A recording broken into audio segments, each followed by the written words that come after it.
Welcome to another virtual Live Talks Los Angeles event. We welcome Malcolm Gladwell and Walter Isaacson to our series. We invite you to visit and subscribe to our YouTube channel for over 300 conversations, including earlier appearances by both Malcolm and Walter. Follow us on Twitter, Facebook, and Instagram. Our handle is Live Talks LA. Malcolm's new book is The Bomber Mafia: A Dream, a Temptation, and the Longest Night of the Second World War. Malcolm Gladwell is the author of 6 New York Times bestsellers, including Talking to Strangers, David and Goliath, Outliers, Blink, and The Tipping Point. He also hosts the podcast Revisionist History. Walter Isaacson is a professor of history at Tulane, has been CEO of the Aspen Institute, chair of CNN, and editor of Time. His books include The Codebreaker, Jennifer Doudna, Gene Editing and the Future of the Human Race, Leonardo da Vinci, The Innovators, Steve Jobs, Einstein, His Life and Universe, Benjamin Franklin, An American Life, and Kissinger, a biography. I am Ted Haptagaber, founder and producer of the series. They will talk, and towards the end, I will pose some of the questions that came from you in the audience. Welcome to everybody, and take it from here, Walter. Thank you very much, Ted. It's great to be back with LA Talks, and great to be with Malcolm. Malcolm, you say at the beginning of this book that you finally found a story worthy of your obsessions, that fits your obsession. What were your obsessions or your obsession in this case, and how did it develop when you were a kid? Well, I was like many children, I was war crazy. I played endlessly with guns. I played Risk for what must have been hundreds of hours. I read voraciously books about principally the Second World War because I'm English. Right? So I'm born in England. My father is English. My father was born in 1932. So he was a child during the Second World War. So for that entire generation of English people, World War II loomed large in their imagination for their entire life. And I inherited that obsession from my family, from my father and his, he would tell stories of, I actually opened the book with the story of my father would lie in bed and hear the German bombers going overhead on the way to bomb London in 1939. So, 1940. So it's just like kind of, I have rows and rows and rows of books on bombing and spies and, in my books, but I've never really written about it. One of the key things about the Blitz that you talk about is that, of course, the Germans thought by just area bombing all over England, it would destroy the will of the English people. But what happened? It doesn't. I mean, this is one of the great puzzles of the Second World War, which is that prior to the war, the British were convinced that correctly that they would have no way of stopping German bombers if they would have bombed London. And the British also assumed incorrectly that when the Germans came and bombed London, the war would effectively be over, that there would be widespread panic in the streets, that people would just flee London, that the English will to resist would evaporate. And they prepared for that eventuality. They really thought it was over. Bombs came, the Blitz happened, but none of the panic happened. And so this idea, which seemed commonsensical before the war, that if you just bombed the bejesus out of your enemy would crumble, was disproven in the earliest campaign of the Second World War. Nonetheless, the British then proceeded to do the very same thing to the Germans.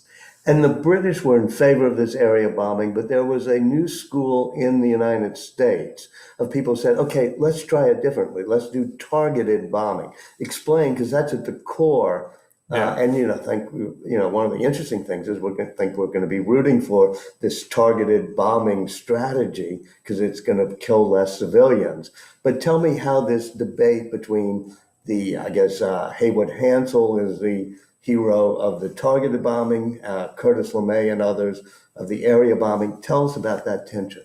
Yeah, so there's a kind of competing theory about bombing that arises out of Maxwell Air Force Base in Montgomery, Alabama, which in the 1930s is home to a very small group of young pilots who are renegades, who have deliberately left the Washington area, where the heart of the military is, and have kind of secreted themselves away in the wilds of Alabama because they want to start over. They think that the army is trapped in the 19th century and is ignoring what they believe to be the greatest innovation in warfare of the last 500 years, which is the airplane. And they develop a theory around the airplane, which says that, first of all, bombers will be unstoppable. There's nothing you can do if you want to fly in and bomb a city. There's nothing the enemy can do to stop you. But secondly, and more importantly, they felt that if they could figure out how to drop bombs with precision, they could target exactly what they wanted to target, then every other aspect of warfare would be obsolete. You would no longer need a navy. You would no longer need an army. You would no longer need infantry, artillery, tanks, jeeps, anything. You would just need bombers, and you would fly over a city, and you would select your targets. You could knock out the power plant, the water system, and the White House. Mm-hmm. And so you need some technology to do that. And one of them is the gun side. Explain how that happens. So this is where it's funny that I'm having this conversation with you, Walter, because I thought of this book as this is a book you could have written. In fact, you probably have done a better job. This is why I loved the book when I read it, man. This is such a good book. It is a Walter Isaacson book, because at the heart of it is a brilliant, sort of eccentric inventor called Carl Norden tries to solve the problem that the Bomber Mafia, this group of guys in Alabama, have presented. They have said, look, if we can drop bombs where we want to drop bombs with absolute precision, we can win wars all by ourselves. And this crazy Dutch-Swiss engineer named Carl Norden says, I can help you do that. I can solve the complicated physics problem of dropping a bomb with unerring accuracy. Because remember, it's insanely difficult to drop a bomb from 15 or 20,000 feet when you're going 150 miles an hour and there's wind and there's cloud cover and there's enemy people attacking you. It's an insanely complicated task, particularly in an age before electronics. This inventor named Carl Norden says, I can make an analog computer that can allow you to drop a bomb, as he said, to put a bomb inside a pickle barrel from 20,000 feet. And the US military spends almost as much developing this little analog computer as they do building the atomic bomb. I mean, it's a massive, massive undertaking, all under top secret. And they think at the outset of the war that they have solved the problem, that with the aid of this gadget, they can hit whatever they want to hit and be done with it. And that's the Bomber Mafia enters the war filled with this extraordinary optimism that they can avoid the kind of carnage that has marked previous conflicts. Yeah, like in World War I, where 1 million people die in one battle. This is going to be a more moral way, shall we say, of conducting war. If I'm going to, the Bomber Mafia in Alabama in the 30s, they would do these seminars, and they would game out what they think warfare could look like. And there's a famous seminar they do where they imagine that the Canadians decide to attack America, and they make a bombing run on New York City. And they can drop bombs with precision. And they ask the question, could you take out New York City without really harming any civilians? And the answer is they think yes, because there's an aqueduct that runs from Westchester County down into it's whatever it is, 6 feet wide. It carries all of the water to New York City. You take out the aqueduct. Then there's a series of 2 or 3 power plants that provide all of the electricity to New York City. You take out the power plants. And then you take out the Brooklyn Bridge. I believe the George Washington Bridge. Yes, George Washington Bridge is built at that point. Mm-hmm. You take out the GW Bridge, the Brooklyn Bridge, the Williamsburg Bridge, and you make Manhattan an island. Right. And it's over. I mean, there's no water, there's no electricity, and there's no way to get off the island except if you swim or take a boat, right? And so they think that America would essentially concede to Canada at that point. If you can do that to New York, how can we possibly stop you? And it has the added moral advantage of not destroying populations for the sake of doing you're leaving. There are 8 million people in New York City at that time, roughly.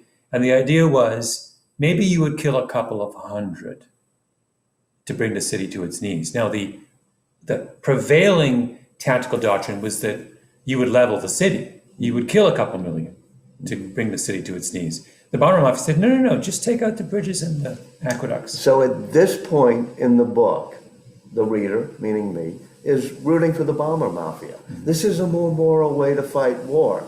Now, I know you do revisionist history, so I know there's going to be a twist in the tale, but one of my favorite scenes in the book is the Casablanca conference with Churchill, Roosevelt, and there's a showdown between the Bomber Mafia types and the people say, no, let's just do carpet area bombing. Yeah. So Churchill is a big proponent of this kind of aerial carpet bombing. And he, like many of the top leaders in the British military, think of the Bomber Mafia as and their ideas about bombing as being nonsensical. More than nonsensical, they think of them as being dangerously deluded. And there is this struggle between the British and the American air forces in the early years of the war, where they have diametrically different attitudes about how best to use air power in the context of the Second World War. And the Americans have been experimenting over Europe with their ideas of this precision bombing. It isn't working very well. And Churchill just has enough. And he's at the famous Casablanca conference in 42 with Roosevelt, with all the top military leadership. And Churchill summons the leader of the American Air Force in Europe, a guy named Ira Aker, summons him in the dead of night to Casablanca to tell him it's over. You guys have got to stop this crazy high-tech bombing thing. Churchill has no time for it. We want you to go back to just leveling German cities. And Aker comes, and his job is to convince Churchill to change his mind. Can we save this more moral, more humane approach, more technologically sophisticated approach to bombing? And, the scene, I won't ruin it for those one, but it's not flattering to Churchill. What's interesting is, you know this, when you start digging into the history of the Second World War, Churchill loses some of his Except for luster. it's flattering because he's open to listening. He is open to listening, but there's a passage where Aker learns that Churchill won't read anything longer than a page. He's kind of like Reagan, or dare I say, even Trump in this respect. We're not allowed to use the We're not allowed to use the LA T talks, yeah.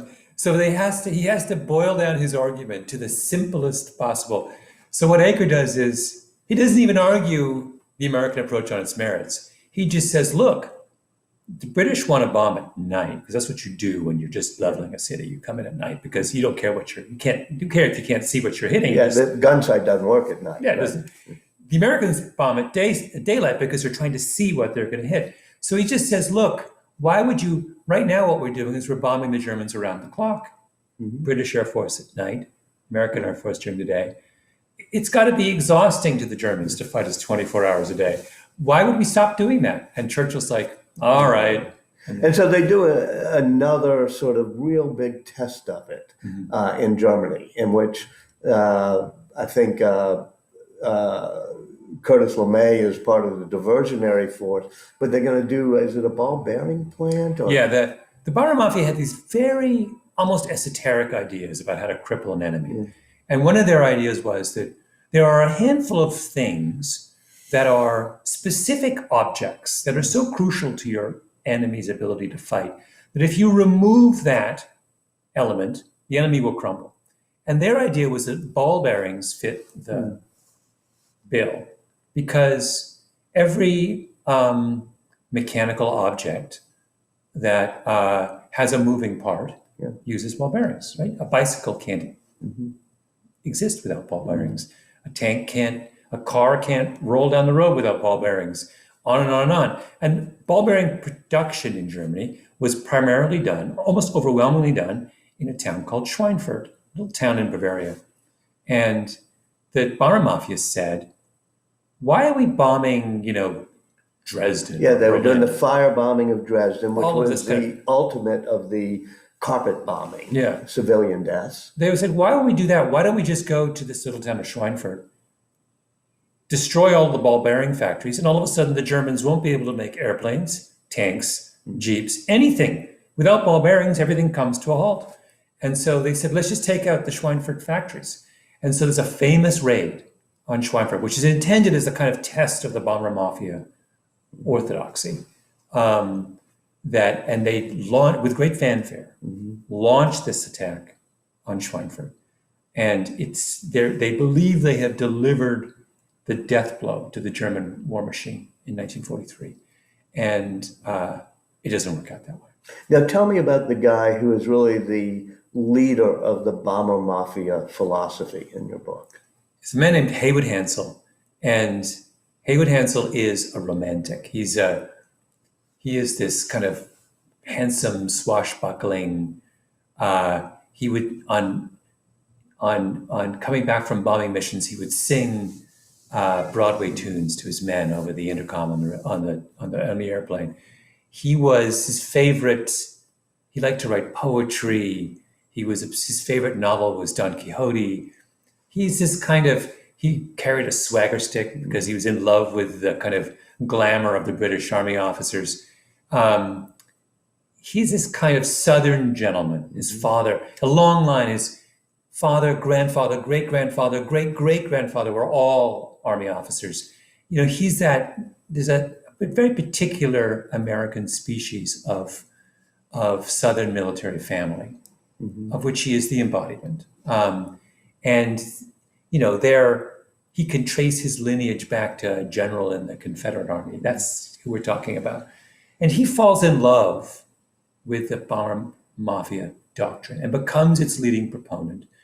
And he's the kind of young, brilliant military officer who always catches the eye of people in positions of real leadership. And he is the anointed one in the early years of the First World War. And he's the guy who makes the plans of how to use air power to defeat Hitler. He's the one who's brought over to England in the early parts of the war to kind of command key parts of the air war against Hitler. And when the attention of America turns to defeating Japan in 1944, he is the one sent to Guam to lead the 21st Bombing Command, which is the part of the Army Air Corps that is charged with bringing Japan to his knees. At that point in the war, the single most important job in the American Army was, with the defeat of Hitler imminent, the most important job was how can we defeat Japan? And that is the job given to Haywood Hansel. Right. And the two possible approaches that come out of what you've been talking about are like the firebombing of Tokyo, which is just carpet bombing, and Hansel, who's saying, let's do this more targeted approach, right? Hansel says, we don't need to level Japan. We can let's just destroy their means to make aircraft. There are a handful of aircraft plants in and around Tokyo that produce an overwhelming majority of Japanese aircraft. If the Japanese can't make fighter planes, they cannot defend themselves against American bombers. They cannot attack American ships. They cannot do anything. They're helpless, right? They're a little island. Air power is what Japan uses to keep their enemies at bay. Haywood Hansel says, let's just destroy their ability to produce And airplanes. to what extent is he saying that? Because that's a better tactic for winning a war. And to what extent is he saying it because it's a more moral approach to war? I think it is both, but I came to believe that the Bomber Mafia were primarily influenced by moral considerations. They were all people who came of age in the First World War, and they saw what happened on the battlefields of Europe and the insane carnage, and I think it scarred them. I mean, I think they never got over it. So at this point in the book, we're still rooting for the Bomber Mafia and the moral side. But tell me, the other side is led by Curtis LeMay, who was actually part of that ball bearing raid and kept the pictures on his wall of that for some reason. Tell me about Curtis LeMay being the other side of this argument. So LeMay is the great dissenter within the Air Force. By 41 and 42, the Bomber Mafia has infiltrated most of the important command positions in the American Air Force. But there are a handful of people who are skeptical, who don't really believe the Bomber Mafia can do what they think they can do. And one of them is this brilliant young officer named Curtis LeMay. And LeMay would go on to play a kind of outsized role in the Cold War imagination of the United States. And just so people remember, because they vaguely remember that name, he ends up late in life being, was it George Wallace's running mate or something? George Wallace's running mate in 1968. Yeah. And he's, Curtis, how to describe Curtis LeMay? He is the polar opposite of Haywood Hansel. He is kind of lower middle class kid from Columbus, Ohio. Grew up in the Depression, in real poverty. He is the opposite of a romantic. He is this kind of, he says almost nothing. He's famous. You would brief him for hours and he would grunt and puff on his cigar. And then at the end, he would say, there's a famous story about LeMay, much later on. He's briefed about the Bay of Pigs invasion, the legendarily disastrous invasion of Cuba done during the Kennedy administration. At the time, LeMay is the chief of staff of the Air Force, one of the most powerful military people in the world. He's given the Bay of Pigs briefing before Bay of Pigs, sits in a room for 3 hours where all the hotshots in Kennedy's inner circle, tell the story of how they're going to bring Castro to his knees. LeMay says nothing for 3 hours, gets up at the end, takes his cigar out of his mouth, says, won't work, leaves. That's LeMay, right? So he is this unsentimental, ruthless, brilliant tactician. Many of the most important air power tactics that we developed during the Second World War to successfully bomb enemy targets were developed by LeMay. He was famously the greatest pilot, the greatest navigator, the greatest mechanic, he's just this legend. If you were an Air Force pilot or navigator in the Second World War who served in the European theater, you worshipped Curtis LeMay. And he did not worship what I think he calls swivel chair technocrats of the Bomber Mafia. And why is that?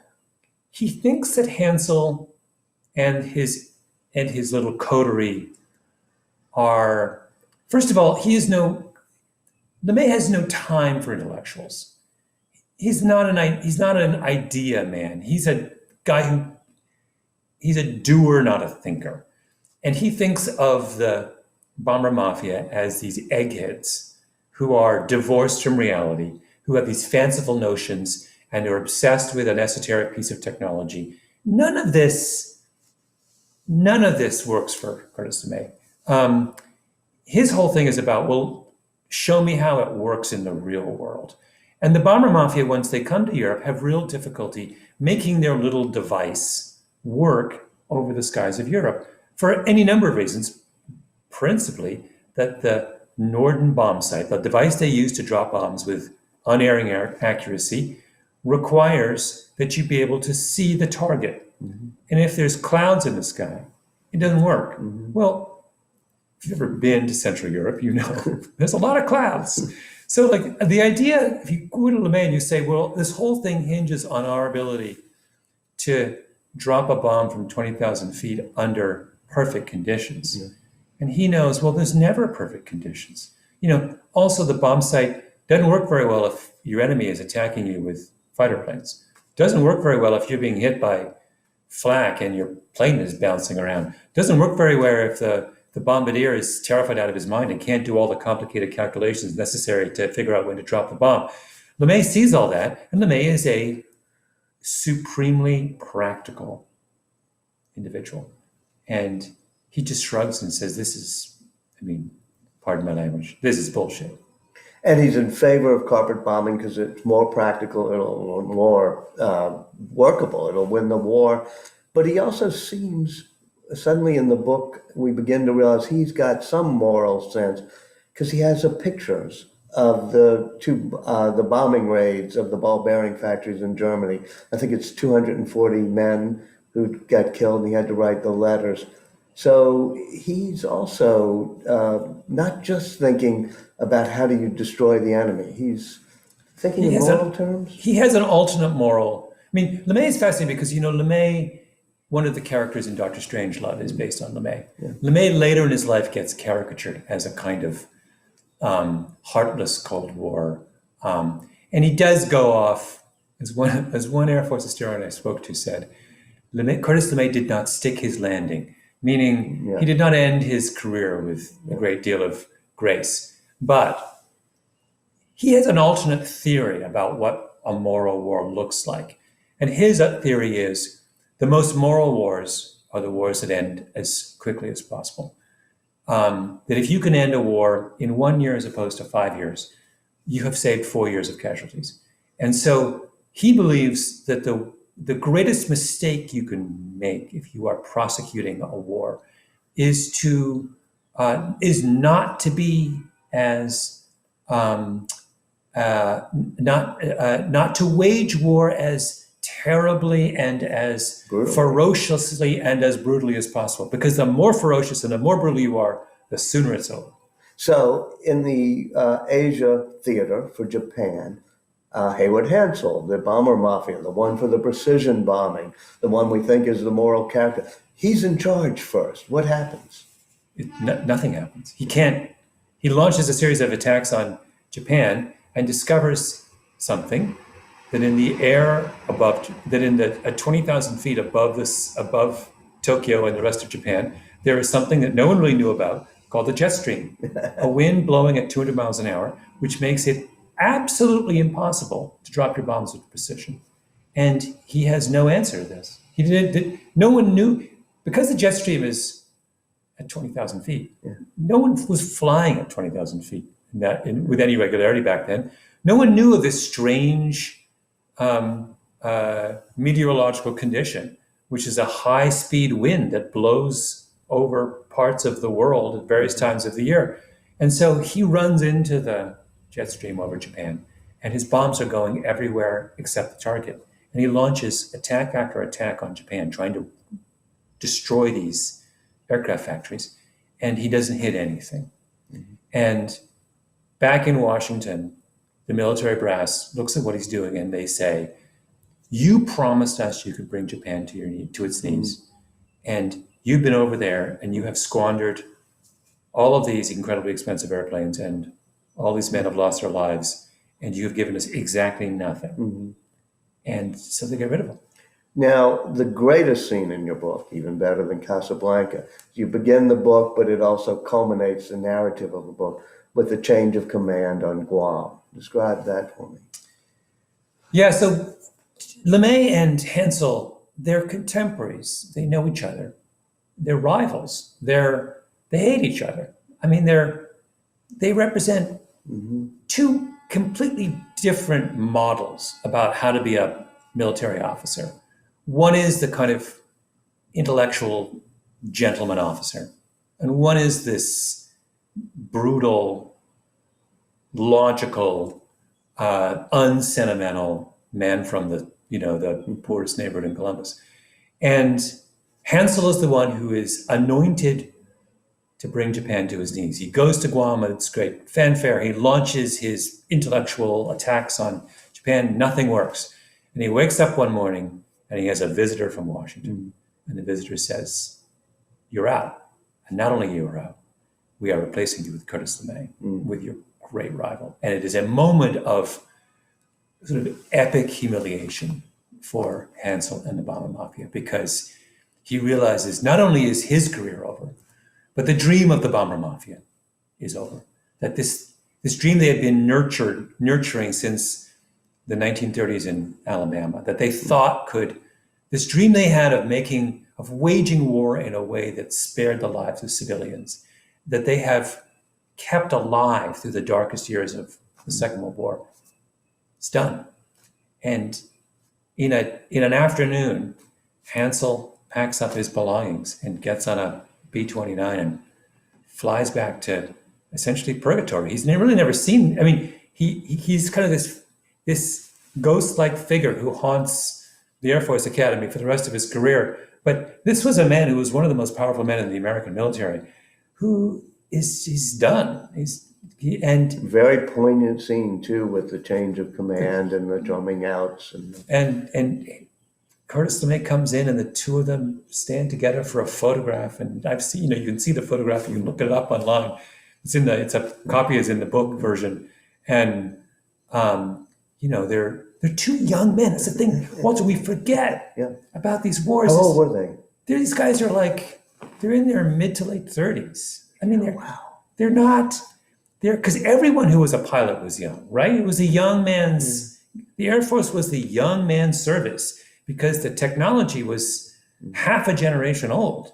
So here he is in the prime of his life, and you look at this picture. I mean, they're 20 years younger than I am now. I mean, it's like, and it's just over. And so, what happens now that LeMay takes over? How do we start fighting Japan? We take napalm, which had been developed at Harvard University for the explicit purpose of burning down Japanese cities, because Japanese cities are different from European cities. They are not brick. They do not have big parks and wide streets. They are houses of wood and essentially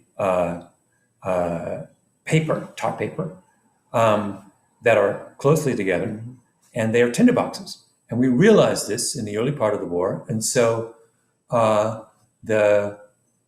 group of chemists were commissioned to come up with the most devastating form of incendiary imaginable.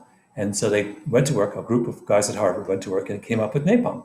A gel that blows up into fire. A gasoline-based gel, which you could drop it in little canisters, and if you dropped it on a Japanese city, it could, in sufficient numbers, it would burn everything in its path. So instead of precision bombing of factories, they turned to firebombing populations. Exactly. Haywood Hansel, when he was running the 21st Bombing Command, would not drop napalm on Japan.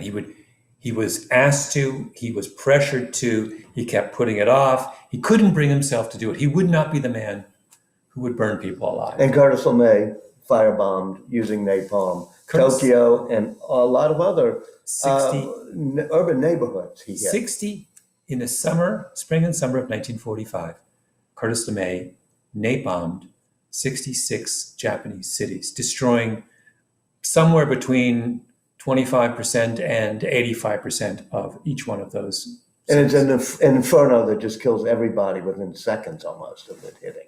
Yeah. Napalm is an extraordinary incendiary. And they would drop thousands of these little canisters that are about this big, and they would hit the ground, and there was an explosive. They're packed with this gel. This looks like that's based on gasoline, and there's an explosive inside the canister.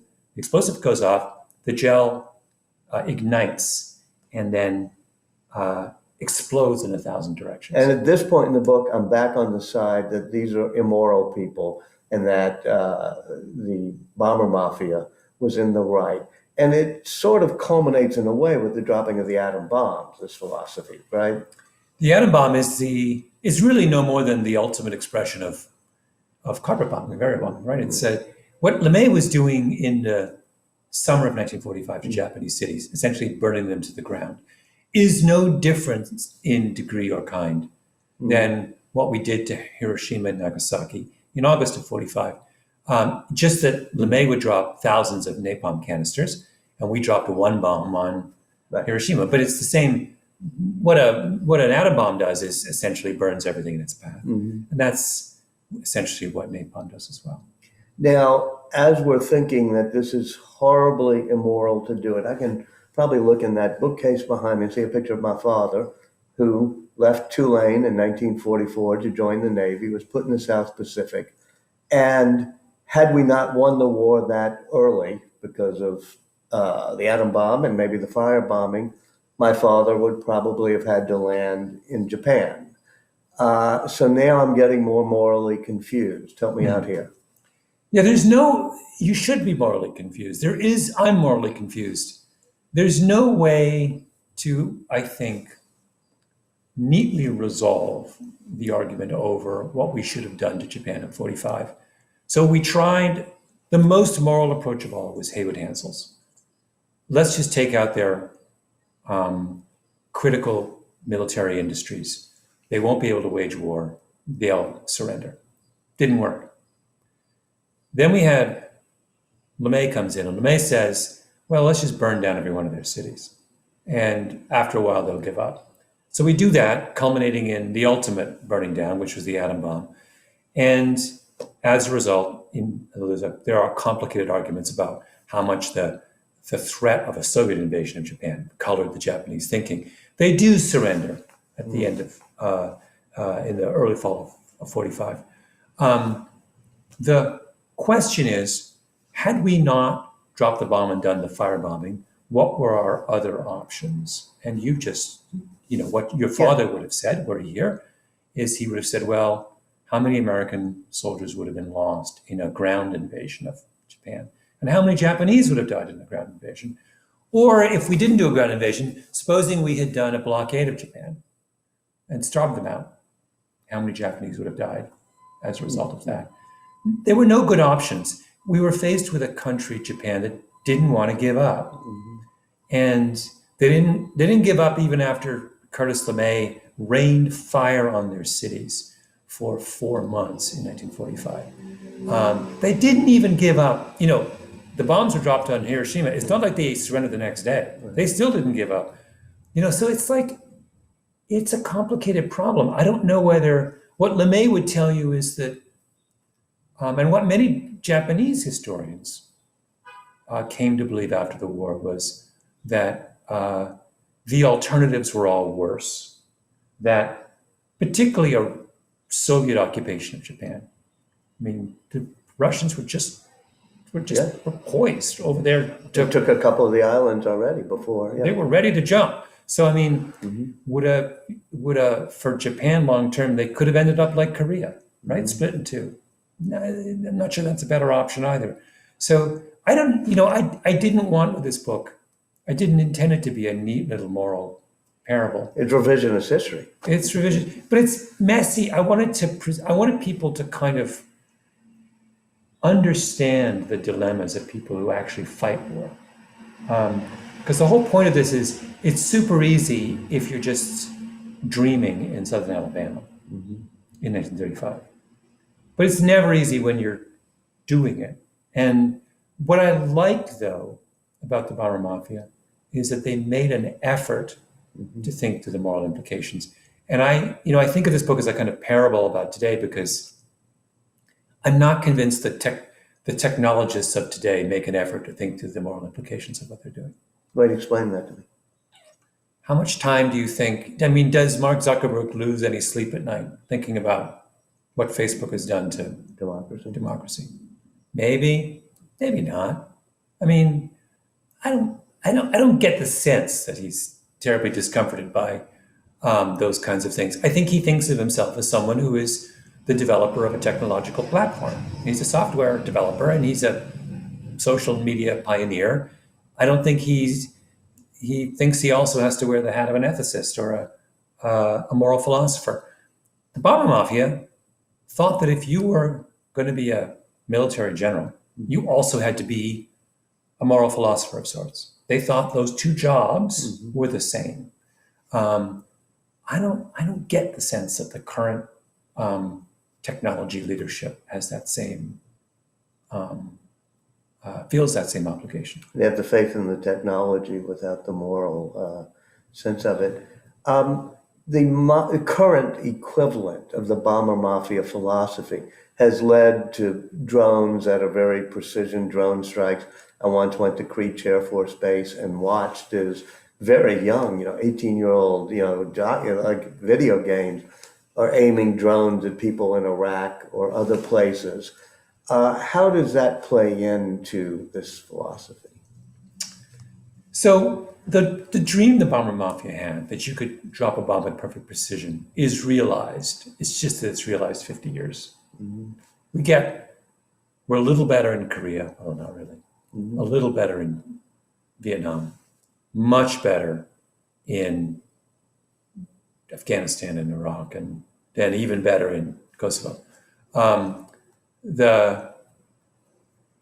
And today we're amazing. I mean, today, if the Air Force wanted to, they could take out the two of us in this living room and leave the rest of your house intact, right? I mean, they could literally put it. If we call the nearest Air Force base and I said, I'm sitting in Walter's living room, and I gave them your address, and I said, we're in the front of the house, in the front room. I'm going to go to the bathroom, and I'd like you to take out Walter. They could take out Walter. And that to me, but tell me if I'm wrong, I'm not complexifying it enough maybe, actually is a more moral way to fight a war. Even when I watched at Creech, some kid push a button and some guy on a motorcycle in Baghdad suddenly incinerated, I thought, okay, that's better. Is that right? Or is there going to be a complexity and a revisionist history of the drone strikes? I think so if our goal is to take out Walter, in the Second World War, we would have had to bomb your entire neighborhood, maybe even half of New Orleans. And so lots and lots and lots of innocent people would die. So it's better in the sense now, if we're sure we want to take out Walter, we can just take out Walter. Absolutely.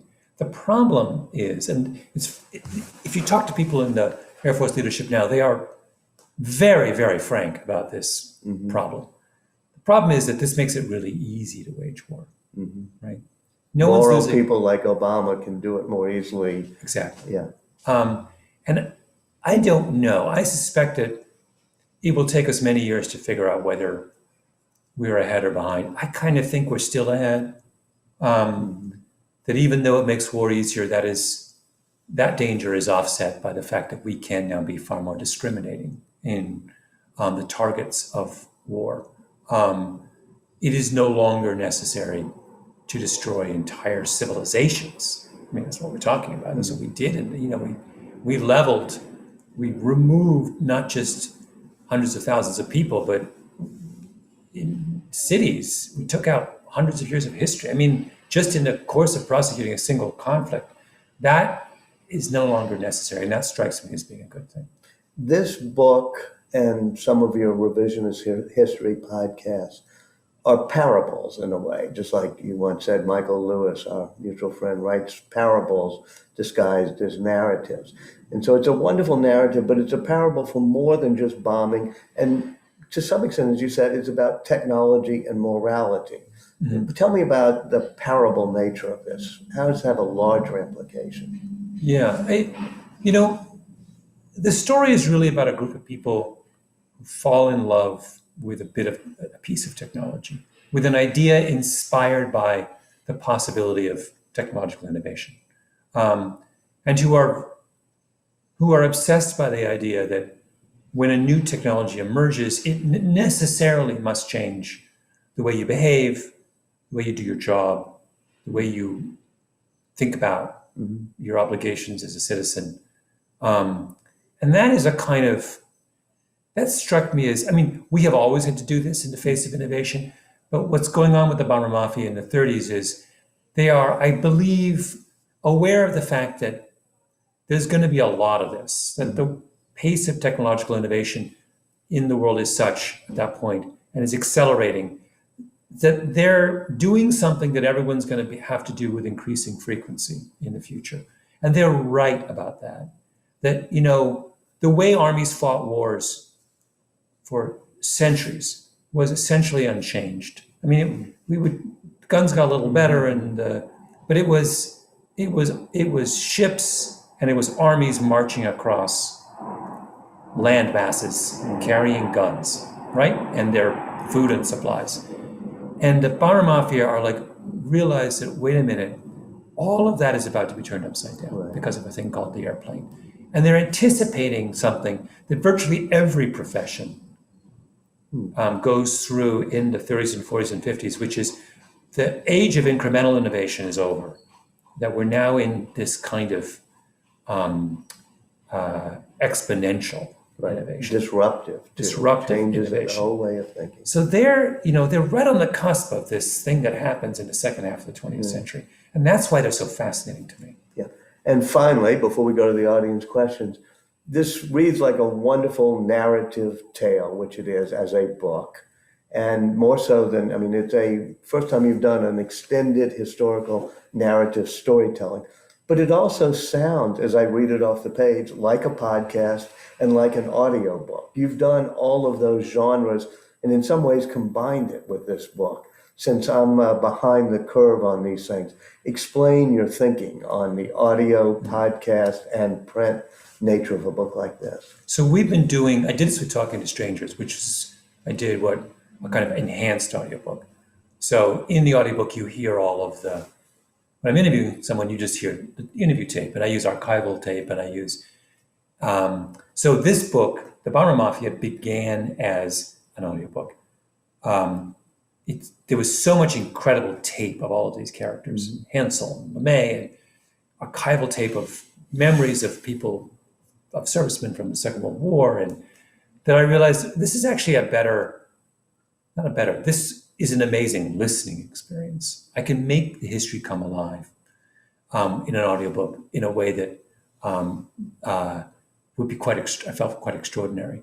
So I sat down, I wrote the story, and I sat down with my production team at Pushkin, the company that I'm part of, and we spent, I don't know how much, $100,000 or more, in many, many months, creating this immersive audio experience around the story. And then we took that to a publisher, and the print version is the stepson of the audio version. That's usually it's the other way around. Right. So there's two ways to experience this: the traditional way on the page, and then the way that I originally conceived it, which is as this almost like an audio documentary. Well, let me say that even on the page, you hear the voices. So it works in many formats. Yeah. Ted, we've taken up our time and you have some questions, right, sir?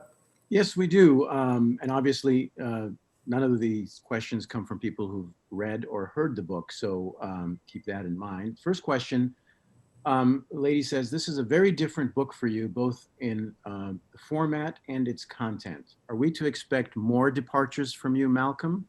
And will you continue to do more in the audio format? Yes and yes. I'm at the stage in my career where I don't want to be doing the same thing over and over again. And the idea of doing a kind of more of a pure history was very appealing. But particularly, I've caught the audio bug, and I'm having done 6 seasons now of Revisionist History. I really do think audio first. And my next book, which I'm in the middle of now, is being conceived of as an audiobook first. And we'll do a print version, but it's absolutely, that's where I'm headed. I am fascinated by the content that the publicity for the book says is in the book. I'm curious how you got access to the audio content and the research and how long it took. Turns out the Air Force, as you can imagine, has most amazing archives ever, because they're the Air Force, right? They're like, of course they're going to do it right. So if you go down, for example, to Maxwell Air Force Base, they have an archive of brilliantly produced recordings of every major Air Force figure from the Second World War all the way to the present day. I mean, it's an insane archive. It's like, and because it's the Air Force, anyone can come and use it. And so once I realized there are many other similar resources around the country, but the American military has done an incredible job in documenting its history. And they've done that for a very specific reason, because, and it's one of the reasons that I've kind of fallen in love with the US military. And that is that as an institution, they are determined to learn from their own past. And if you're determined to learn from your own past, you keep a record of what you've done and you make it available. And so once I kind of discovered that, I realized this is amazing. I mean, I plunged happily into that archive. Two more questions. Next question is, your earlier books, you probably wrote in a very solitary fashion, holed up somewhere for several months, and then the book comes out and you're out on tour, and then it meets its readers. And this one was a lot more collaborative. What was the difference in those processes like for you? Oh, so much fun. I have all of these people. There's a very brilliant researcher, for example, who worked with me on this book, a woman named Eloise Linton. Eloise has, for reasons I don't entirely understand, she can find anything. And, so Eloise just came back with all this amazing stuff that I would never have been able to find on my own. I have an editor named Julia Barton, who understands how to tell stories in audio in a way that I don't. And Julia, changed the way I write narrative now. I could go on. There's a composer named Luis Guerra, who's a really brilliant musician who I've used on Revisionist History. There's all this scoring and music in the audio version of Bomber Mafia, which is just Luis sitting in Los Angeles, bringing something to life. Well, the idea that you can, I've never had this before, this kind of group of people around me who are making everything I do a million times better. And so this is a fantastic way to kind of launch the second half of my career. And our final question is actually to both of you, and it's on morality and technology. Walter, you've written about Steve Jobs and Einstein, and now CRISPR. So the question is, who has the onus to be looking out for the implications of technology? Because once it's out, the genie's out of the bottle. Well, first of all, sometimes the genie's out of the bottle, but let's remember that the scientists who created the atom bomb, including Oppenheimer and Einstein and others, after it was used, said, let's see if we can now have controls on this technology. And to some extent, we've been successful. Likewise, Jennifer Doudna, who helped create this gene editing tool known as CRISPR, when it was used in China 2 years ago to create designer babies with inheritable edits, where a rogue doctor fixed up some of the genes, there was international meetings, and the Chinese have agreed, along with other nations, to put limits on this technology. I don't think, though, it's something that only the scientists can do. I wrote The Codebreaker partly because I think society as a whole has to have some sense of, do we want this? Do we want to be able to enhance our children this way? Do we want to let it be free market where the rich can buy better genes for their kids? Think through all these moral things, because we can't just trust the scientists or even the politicians to come to the moral consensus that I hope we can all come to with a decade or so discussing this. Yeah, I would add, I would be remiss if I didn't say, to flatter my interlocutor, that people like Walter who write on these subjects are a crucial part of the process as well. That, when you look at something like CRISPR, or even going back to my book, The Bomber Mafia, these technologies are pursued inside bubbles that most of us don't have access to. In the case of what was going on in the Second World War, it was top secret. In the case of CRISPR, it's just esoteric and complicated and hard. And the public needs to be engaged in these things. And the only way the public can be engaged is if people translate and educate the public. And that is a role for writers. What a wonderful way to end.